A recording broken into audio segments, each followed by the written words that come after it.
Bom dia, boa tarde, boa noite. Estamos de volta com mais um episódio da série de podcasts Ouvidor Pergunta, o Especialista Responde. Mais uma vez, nossa convidada hoje, juíza Camila Leal, ela que é a juíza supervisora do Sejusc, aqui no Tribunal Regional do Trabalho da Primeira Região, falando do primeiro grau. Juíza Camila, como vai? Tudo bem? Tudo bem. Como eu já pedi licença no episódio anterior, então já vou me apropriar aqui. Bom dia, boa tarde, boa noite. É isso aí. Tudo bem? São os ecos da modernidade do juíza Camila. Exatamente. Então, Camila, no episódio passado eu deixei uma perguntinha no ar para você responder hoje aqui para a gente. E eu não esqueci dela, não. Vou voltar aqui com ela, hein? Você não esquece, né? Quem vai ser o campeão da Copa Libertadores? Não, tô brincando com essa pergunta que eu fiz, não. Mediador tem que tentar se manter imparcial. Se a gente entrar pelo não time, pode. complica. Não pode. Não foi essa a pergunta, não. Essa pergunta é do outro episódio. Essa a gente pode responder e depois corta. Olha só, Camila, a gente sabe que na mediação, o mediador, ele pode se utilizar de várias técnicas, né? Tudo isso em seus momentos próprios para dar aquela efetividade na sessão de mediação. Eu queria saber de você, Camila, qual é a que você mais gosta de usar e aquela que você não usa tanto? Não é nem a que você não gosta, é que você não usa tanto. Bom, não sei se você vai gostar da minha resposta. Como mediadora, e aí uma mediadora formada e que procura estar sempre, né, enfim, estou sempre estudando sobre isso, que eu vou lhe dizer, não tem uma técnica que eu goste mais ou menos, tem a técnica que se mostra adequada ou não tão adequada para um determinado conflito. A técnica que vai ser aplicada, a gente só consegue, né, assim, o mediador ele verifica de acordo com as características daquele conflito. Então, né, como o doutor muito bem colocou, existem várias técnicas e o mediador ele vai manusear aquelas técnicas conforme as características daquele conflito. Então, ele vai sentindo o que ele precisa aplicar para fomentar aquele diálogo, para aproximar. Exemplo, né, tem uma técnica que é muito conhecida como cálculos, também chamamos de isolamento das partes. Reunião privada, vamos chamar de reunião privada. Em que o mediador ele vai conversar de forma individual com aquela parte e o seu advogado, sem que a outra parte e o seu advogado, né, sem que eles escutem. E da mesma forma, né, fará depois o contrário. Essa é uma técnica que ela pode ser muito adequada para um conflito e de repente não vai ser adequada para outra. Se todos estão reunidos ali e a conversa está fluindo muito bem e as partes estão conseguindo falar sobre as necessidades delas, sobre os interesses, sem nenhum constrangimento da presença da outra, não há porquê, por exemplo, você fazer uma reunião privada. Agora, quando o mediador percebe que a parte não está confortável de falar sobre as suas reais necessidades na presença da outra, né, que a relação ela está de fato muito esgaçada e que o mediador então vai precisar proporcionar essa privacidade para ambas as partes, para depois fazer a aproximação do diálogo, ele vai aplicar essa técnica do isolamento, para que a parte possa falar com maior liberdade sobre o que ela está sentindo. Então, não é gostar mais ou menos, é o que vai ser ou não adequado. Tem uma técnica também que... Desculpa, eu vou falando depois... Não, é porque tem uma expressão que muito se usa, né, que a parte fica desarmada no momento do cálculo, né? Ela se sente tão à vontade que ela é capaz de revelar, como você bem disse, as suas reais necessidades. Isso. É que existe também algumas situações em que a parte não precisa, às vezes ela se sente confortável em falar na presença da outra. Não é uma situação tão corriqueira, mas quando o conflito não está tão escalado, assim, né, ele não evoluiu, é possível, né, e até que elas consigam falar ali abertamente.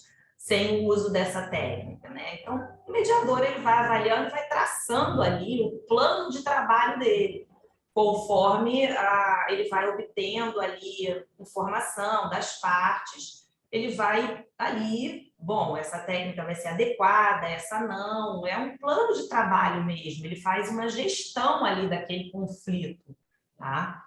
Tem uma técnica que nós chamamos de teste de realidade, que vamos lá, para responder até, para não fazer, né, não ficar aquela que fugiu da pergunta.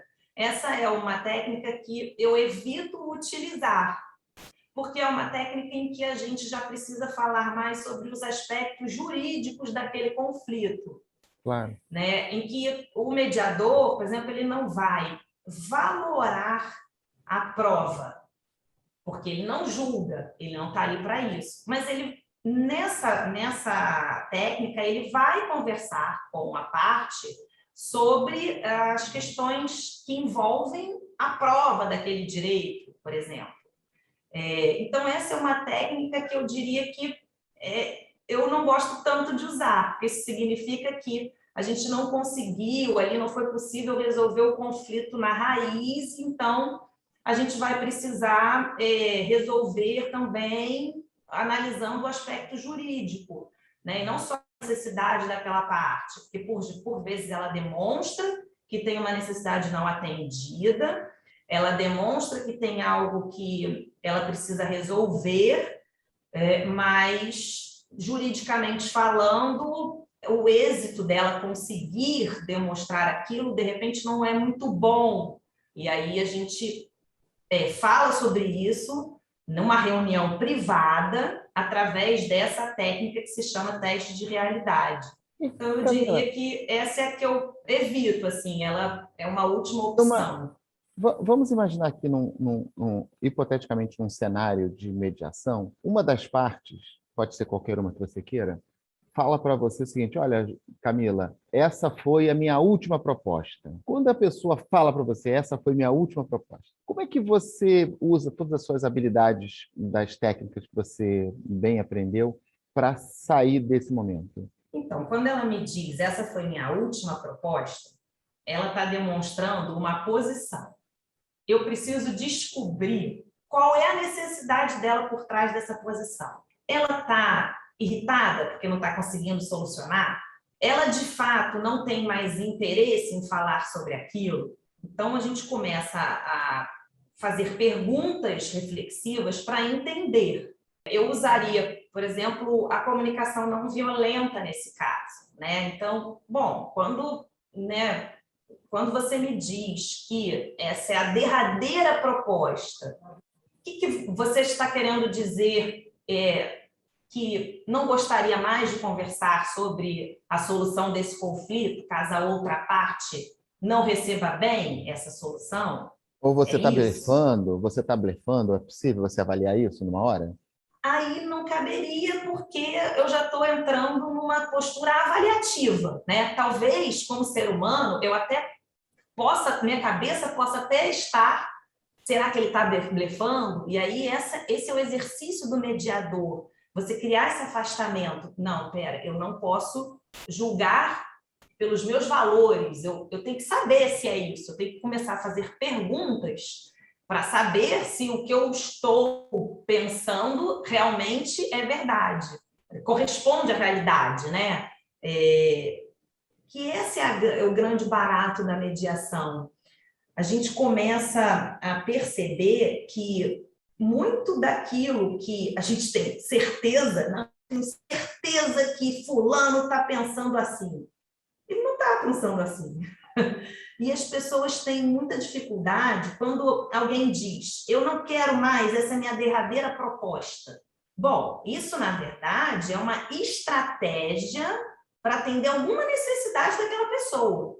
Precisamos, então, compreender essa estratégia para poder sair daquele, entre aspas, impasse. Exatamente. Então, assim, quando ela fala, eu não quero mais, essa é a minha derradeira proposta, é uma estratégia. Ela tá, bom, daqui eu não vou. Mas por que daqui ela não vai mais? O que ela está precisando garantir? Qual é a necessidade que ela está precisando garantir? Digamos que o empregador, pessoa física, falou isso. Olha, essa é minha derradeira proposta. Daqui eu não avanço mais. Tá, será que ele está falando isso porque ele precisa atender uma necessidade dele, de que ele não pode aumentar financeiramente falando o valor, senão ele não tem como pagar o aluguel dele? E como é que eu descubro isso? É justamente não afirmando para aquela pessoa, não julgando ela, fazendo perguntas, até para que ela entenda por que é que ela está adotando aquela estratégia. E não é raro que aquela própria pessoa depois reveja a estratégia dela, porque muitas vezes a nossa estratégia não corresponde exatamente à nossa necessidade. Porque nós não fomos ensinados a lidar bem com as nossas necessidades. Em regra, a gente coloca uma posição, uma estratégia, a gente nem para pensar, por que é que eu estou agindo assim? Por que é que eu estou com raiva? Qual necessidade minha não foi atendida? De reconhecimento? Ah, sim. E qual estratégia que eu vou usar, então, para que essa minha necessidade seja atendida? Eu vou brigar com aquela pessoa?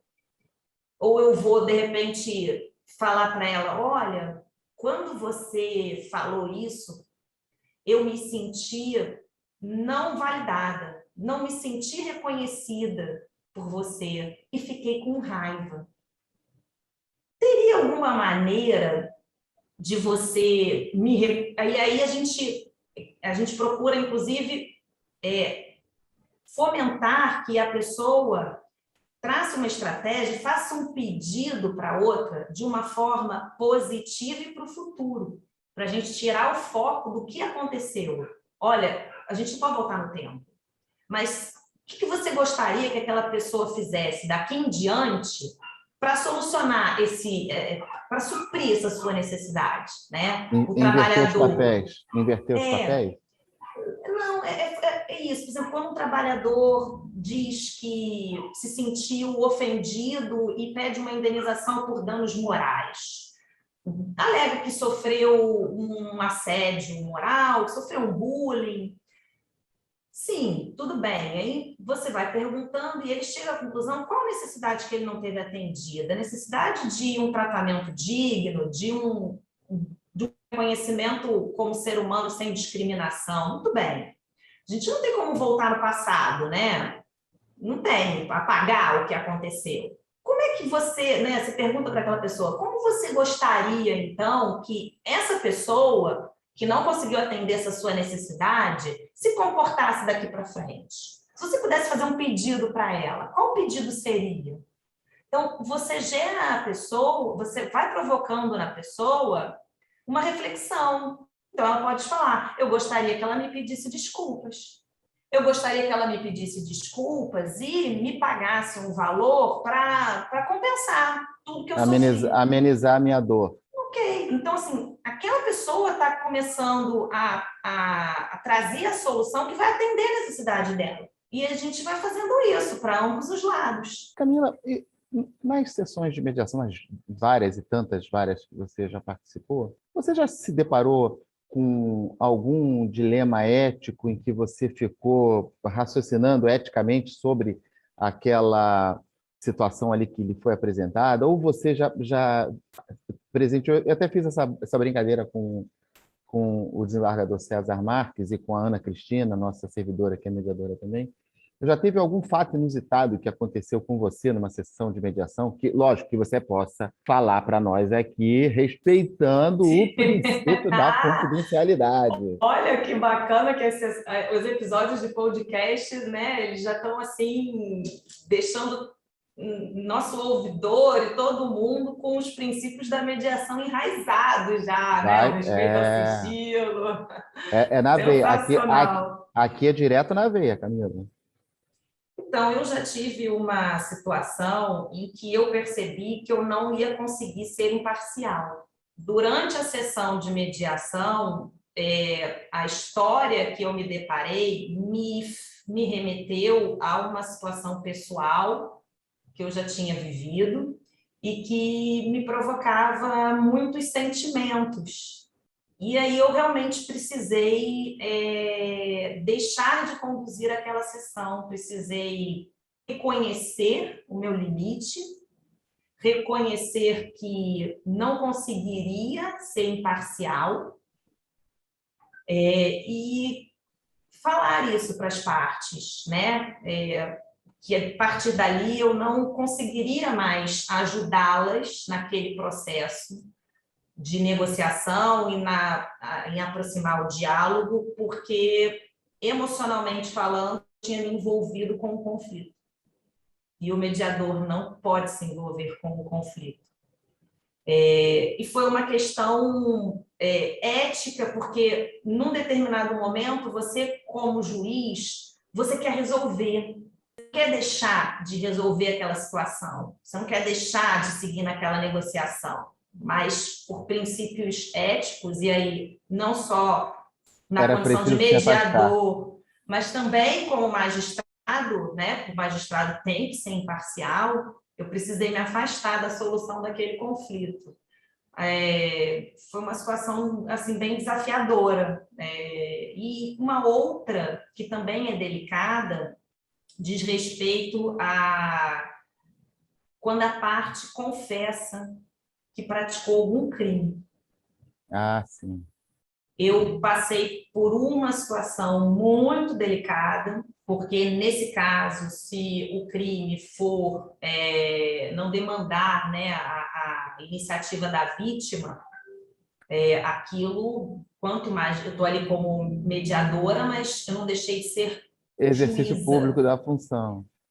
E aquilo foi muito complicado, porque era um crime que demandava a ação penal, tinha que ser de iniciativa da vítima, a Em vítima tese, não queria, pois é. e a parte confessou, a pessoa que praticou confessou, e aquilo foi um desafio muito grande para mim, como reagir nessa situação, porque eu estava ali como mediadora e não como magistrada, porque como magistrada, a conduta é um pouco diferente. Claro. Então, assim, tem situações que são muito desafiadoras.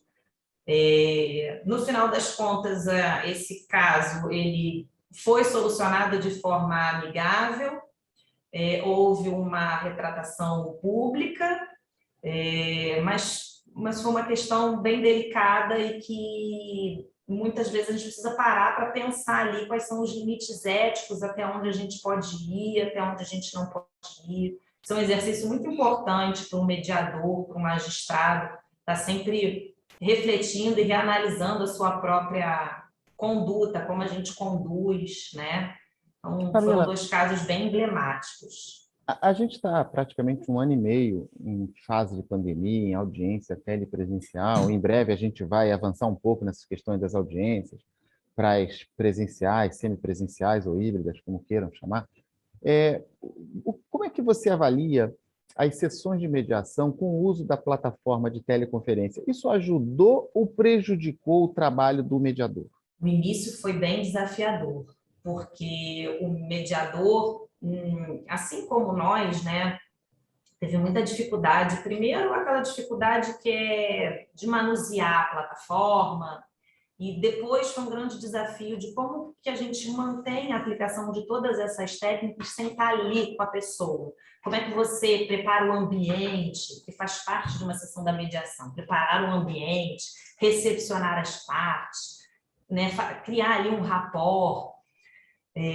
Mas depois desse período aí de adaptação, hoje, né, nós estamos conseguindo aplicar essas técnicas muito bem, de uma forma muito efetiva na plataforma virtual. E o ganho do uso dessa plataforma é superarmos, às vezes, uma distância geográfica, né? E hoje, com o mundo cada vez mais digital, né? Aí a gente entra na era 4.0, as relações, elas não têm mais uma fronteira tão delimitada. Então, você possibilitar o uso da técnica da mediação através dessa plataforma em que a pessoa pode estar numa distância que não permitiria estar fisicamente no Sejusc, é uma vantagem. Quando nós caminharmos aí para podermos, de forma segura, né, nos encontrarmos fisicamente, o que eu acredito é que alguns casos, de repente, demandarão esse encontro presencial, outros não. Então, mais uma vez, a gente vai ali entrar na análise do caso concreto, né? Mas se mostrou uma ferramenta muito útil para contornar essa questão da distância territorial. E, a princípio, pareceu que ia dificultar o acesso à justiça, mas não. E aqueles que ainda têm um problema, de fato, que não permite essa inclusão digital, eles terão aí, então, as portas físicas do tribunal abertas para que a mediação possa ser feita. Muito bem. Bom, Camila, o tempo acabou. Agora a gente chega naquela fase final das despedidas. Esse, Camila, foi o nosso último episódio da série de mediação do podcast. O ouvidor pergunta, o especialista responde, falando de mediação. Eu queria, em nome da ouvidoria e da Escola Judicial aqui do TRT da Primeira Região, primeiro dar os parabéns pelo trabalho desenvolvido ao Sejusc. Eu quero que você leve isso para todos os colegas do Sejusc, magistrados, servidores, a nossa admiração e satisfação por contar com tanta gente boa atuando nessa fase de mediação para o nosso tribunal, mas a gente está aqui no último episódio e eu vou deixar você se despedir aí do nosso público fiel e cativo. Bom, eu diria que não é um adeus, é um até logo, porque acho que a mediação é algo que está despertando o interesse, né, das pessoas. Então, eu acredito que isso aqui é só o iniciozinho, né, de uma sementinha que a gente planta e claro, espero que a gente consiga fomentar esse diálogo. Foi um prazer poder compartilhar um pouquinho aqui das minhas inquietudes e da minha prática no Sejusc. Agradecer, né, à escola, à ouvidoria por esse projeto inovador e maravilhoso. Agradecer também em nome do Sejusc. Deixar aqui também meu agradecimento para toda a equipe do Sejusc, que é uma equipe que procura sempre melhorar e está sempre disposta a receber críticas construtivas com o intuito de aperfeiçoar, né? A gente está engatinhando, como eu digo, o Sejusc ele ainda é um bebê aqui na Justiça do Trabalho. Então, a eficiência do serviço público, né? Cada vez mais.